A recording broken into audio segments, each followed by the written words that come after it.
गंजाम जिला पोलोसरा ब्लॉक अंतर्गत बालीछाई ग्रामठारे मां सिंहासनी कोलबार को पोलोसरा विधायक श्रीकांत साहू उद्घाटन करिसेंती। पोलोसरा ब्लॉक अंतर्गत रुमागड़ ग्रामर स्वर्गत सत्यभामा प्रधान द्वादश कार्यक्रम में पोलोसरा विधायक श्रीकांत साहू जोग देइछंती। सेपरि बुगड़ा ब्लॉक अंतर्गत बालीपदर ग्रामठारे आम ओडिशा नवीन ओडिशा पंचायत स्तरीय सचेतनता शिविर कार्यक्रम अनुष्ठित हो जाइछि।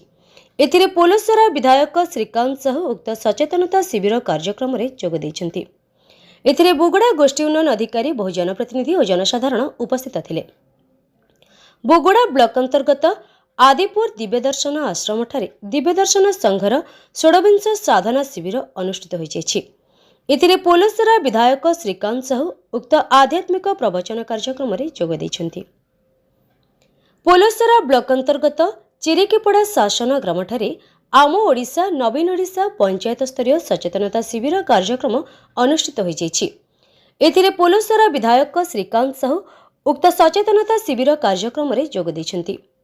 पोलोसरा गोष्ठी उन्नयन अधिकारी बहु जनप्रतिनिधि और जनसाधारण एथिरे उपस्थित थिले। पोलोसरा एनएससी वार्ड नंबर 8 देउलपिड़ी साही को जाई पोलोसरा विधायक श्रीकांत साहू वार्डर विभिन्न उन्नयनमूलक कार्य विषय आलोचना करने सह रानीपड़ा ग्रामठारे राम मंदिर प्रतिष्ठा उपलक्षे अनुष्ठित होतिबा 40 प्रहर अखंड नामयज्ञ जोग देइछंती।